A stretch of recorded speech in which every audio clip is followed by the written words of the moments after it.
Barack Obama supports Hillary Clinton because he said she is the best option. But, Obama does not say he helped Donald Trump. If Donald Trump is richer than 8 years ago is due to Obama government. Obama defends capitalism. If your government is capitalist, you increase profits of the rich. Obama government has increased the wealth of the rich. One of these is Donald Trump. Donald Trump has more money thanks to Obama. Obama could have nationalized all big companies since he came to White House. With these politics, Obama could have shared the wealth of the rich in an equitable way between all Americans. He did not do it. For that reason Trump is rich and has a lot of money to running for presidential election.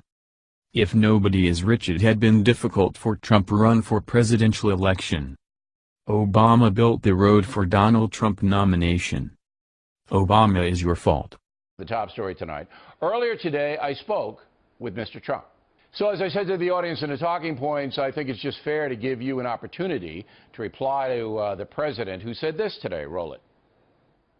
The notion that he would attack a Gold Star family that had made such extraordinary sacrifices on behalf of our country. The fact that he doesn't appear to have basic knowledge around critical issues in Europe, in the Middle East, in Asia, means that he's woefully unprepared to do this job. What say you? I think he's the worst president maybe in the history of our country. I think he's been a disaster. He's been weak. He's been ineffective. You look at this so-called recovery, it's setting record lows. It's, I guess, not since 1949 has there been anything like it. You look at home ownership. Look at what happened as an example. He talks about Ukraine. I believe I know far more about foreign policy than he knows. Look at Ukraine. He talks about Ukraine. Well, you know how tough he is, right? How tough he is with Russia. In the meantime, they took over Crimea. And I understood that. And most papers covered what I said accurately. Some didn't because the press is so dishonest. But Crimea, I mean, the Russians took it over under Obama's very powerful leadership. And, you know, he talks about me with Russia. Wouldn't it be a wonderful thing, frankly, if we actually got along with Russia and worked out some kind of a deal where we go in and knock the hell out of ISIS along with NATO and along with countries that are in the area? Wouldn't that be wonderful as opposed to fighting?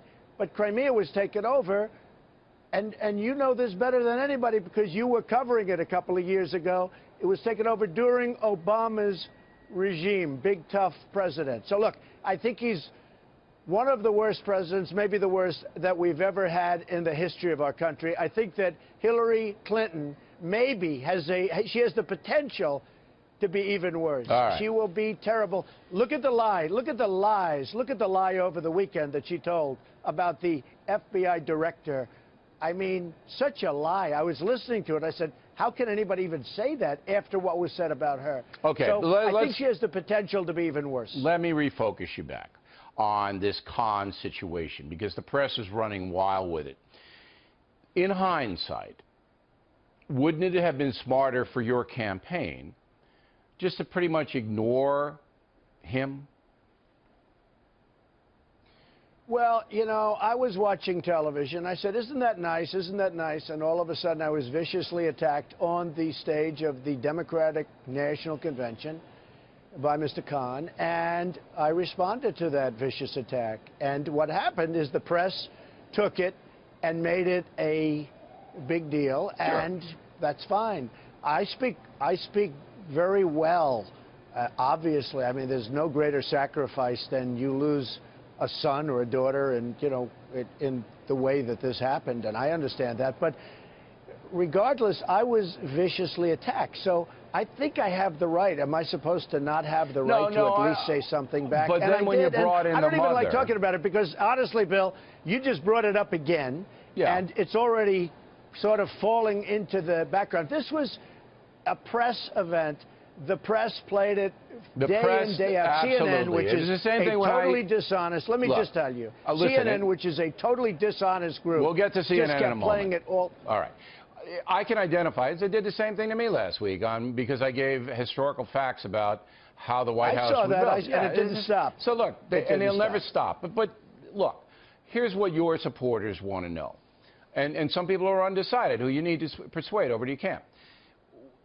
It wasn't wise to bring the mother in. I understand Khan, and I got that. You know, he's going to come after you, and he was obviously hired by the Clinton campaign to do that. It was orchestrated, as we just said in the talking points. Everybody knew the script. But the mother's just sitting there. And for you to bring her in, that gives them the opportunity. It just opens the door for them to come in and hammer you as this mean kind of guy. I understand that, but, you know, part of it is I read a lot and I watch a lot. And many, many people discussed this. Many, many people, they said it. So when I said it, it became like a big deal. And that's, you know, the way it is. But I was very viciously attacked. And I said not very viciously back. And the press, especially CNN, I mean, because they're very dishonest. They must be having very bad ratings problems or something, which actually I hear they are. But they just kept it going, and it never stopped. And honestly, it's too bad. All right, but the New York Times then drags out tremendously unfair. Right, but the New York Times today drags out from on page 1 your Vietnam, you know, draft status. Yeah. By doing this, and I had to learn this the hard way with that despicable Al Franken. All right, if you go after somebody and you're punching down, as they say, all right. The left-wing press is going to seize it and going to call you a racist and a bully and a sexist. And I mean, I agree. I agree. So no, I agree. You know, in the future, you just got to let it go. You mentioned the New York Times. I'm on the cover of the New York Times like every day, sometimes 2 or 3 stories. Yeah. They are so dishonest. But First of all, they're totally failing. They're losing a fortune. They're waiting. Sure. See, they should have done the Vietnam thing when you got into that kerfuffle with John McCain. That would have been a time. But they held it because he's a Republican, so they didn't mind you hammering him. Well, just so you understand, and so your viewers understand, nothing was wrong. I had some academic exemptions. It was a very minor thing. They didn't even talk about the draft number I got. I got a 356, I think it was, draft number. So they could have taken you in. But before the draft, before the lottery, they had said yet. But it doesn't matter what they said. I mean, I'm just telling you. What I'm saying, Bill, is this. They're going to give it to you no matter what. The New York Times is unbelievably dishonest. They're failing. It's a failing newspaper. It's losing a fortune. Probably it won't be around for more than 2 or 3 years. And, you know, they write and they keep writing. And I believe in, if they write something wrong, I believe in fighting back a little bit. I don't know if I should. Maybe I shouldn't. But it depends who you fight against. So far, it has been working, in all fairness. If you want to beat me up, remember when you said I needed a psychiatrist? That's fine. People say, yeah, he does. Well, Trump's but right. I said it kiddingly. I said it kiddingly. Yeah. But anyway, you can fight me. You can come at me. But if there's some little Muslim woman who loses her son, you can't. You just can't, no matter what she does.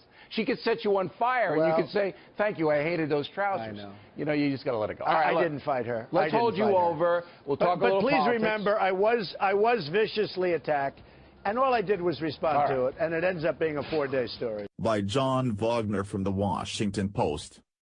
Bernie Sanders could offer an endorsement of presumptive Democratic nominee Hillary Clinton before the party's convention next month, depending on the outcome of ongoing policy talks between the two campaigns, Sanders' campaign manager said Friday. Jeff Weaver, a longtime Sanders confidant, said that he has been encouraged by discussions over several policy issues important to Sanders, including a plan for tuition-free college, that Sanders would like to see as part of the Democratic legislative agenda going forward. Clinton and Sanders began talks in earnest over such issues during a meeting Tuesday in Washington. The resolution of those issues are important to determining any timetable for a potential endorsement, Weaver said, adding that the outcome could also determine how closely the campaigns work together heading into the fall to defeat Donald Trump, the presumptive Republican nominee. Bernie Sanders offers a concession-style speech, without a concession. During an address live-streamed across the country Thursday night, the senator from Vermont did not concede the Democratic nomination to Clinton but told supporters that he plans in a short period of time to start working to see that Donald Trump is defeated and defeated badly. Weaver said it's preferable that Sanders and Clinton coordinate on that front, but he said that there are other avenues for Sanders to take that could be done independently of other campaigns, Weaver said during an interview that took place in Sanders' hometown, where he has been huddling with advisors. Besides advocating for several legislative priorities, Sanders is also seeking to influence the Democratic Party platform that will be approved at the convention in Philadelphia. While there is some overlap between the legislative agenda and platform issues, those discussions have been proceeding on separate tracks, Weaver said. Weaver said that even if Sanders endorses Clinton before the convention, Sanders has no plans to suspend his campaign before the convention, where the platform will be formally approved. Sanders is also pushing for several political reforms, including the ouster of Representative Debbie Wasserman Schultz, Florida, the chairwoman of the Democratic National Committee, whom Sanders has accused of unfairly favoring Clinton during the primary season. On Friday, Weaver said that the Sanders campaign considers it a very important first step that Clinton has installed an official at the DNC who will take over the day-to-day efforts of the general election race. It's a clear signal that people at the DNC and in other Democratic quarters are paying attention to the 12 million people who supported Bernie Sanders, Weaver said. It's clear that she's now not in charge, Weaver said of Wasserman Schultz.